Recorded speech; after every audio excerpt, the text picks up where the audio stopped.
Anyang-anyangan biasanya adalah istilah awam ya, biasanya itu berarti bahwa seseorang itu bolak-balik ke kamar mandi, tapi yang dikeluarkan tuh hanya sedikit-sedikit gitu, dan biasanya disertai rasa tidak nyaman atau bahkan nyeri di saluran kemihnya.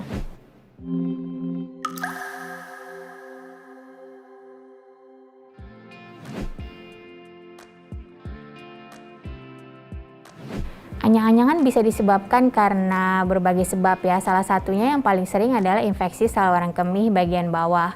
Biasanya dia bersama-sama dengan gejala tadi buang air kecilnya nyeri, kemudian harus bolak-balik kamar mandi, tapi yang keluar hanya sedikit-sedikit.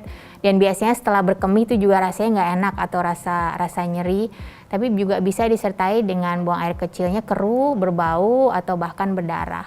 Tapi ada juga kelainan lain ya, misalnya contohnya ada batu di saluran kemih atau ada tumor di saluran kemihnya sehingga juga menimbulkan gitu kencing sering tapi kemudian sedikit-sedikit. Ada juga kelainan lain yang sebenarnya menyebabkan kencingnya itu menjadi susah karena berbagai hal ya, misalnya pembesaran prostat misalnya pada laki-laki, atau gangguan dari kontraksi otot kandung kemih sehingga dia tidak bisa berkontraksi dengan optimal.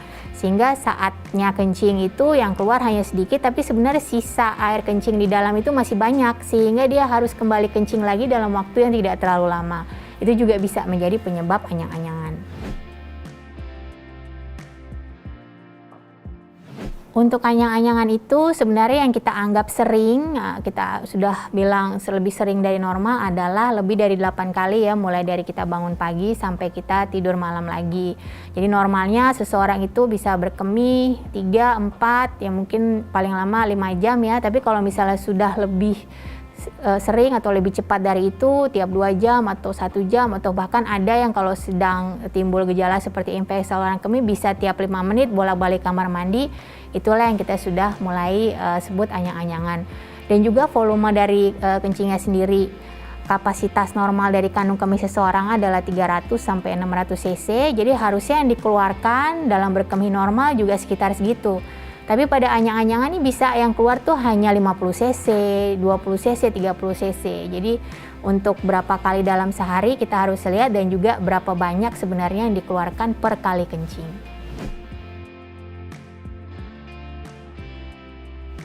Ya, karena penyebab anyang-anyangan tadi itu banyak, salah satunya yang paling sering mungkin pada perempuan infeksi ya, kemudian ada batu atau ada kondisi lain di kandung kemih, itu semua harus dievaluasi.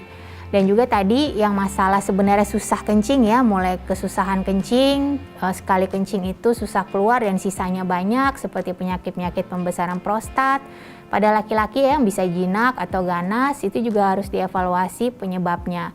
Jadi segeralah berkonsultasi ke dokter kalau mendapatkan gejala-gejala sering kencing dan setiap kali yang dikeluarkan hanya sedikit-sedikit atau merasa tidak lampias.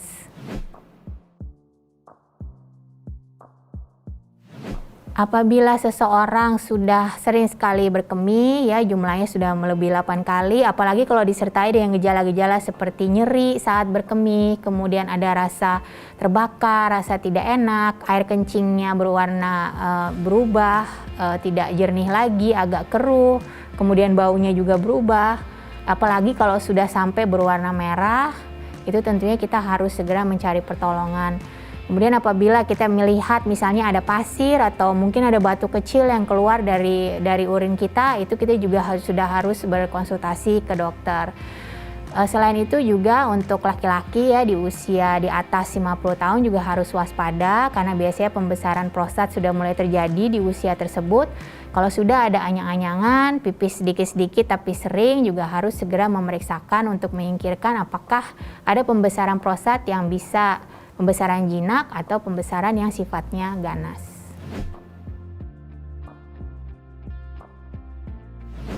Mencegah anyang-anyangan salah satunya adalah mencegah infeksi saluran kemih untuk tidak terjadi ya. Jadinya adalah minum yang cukup.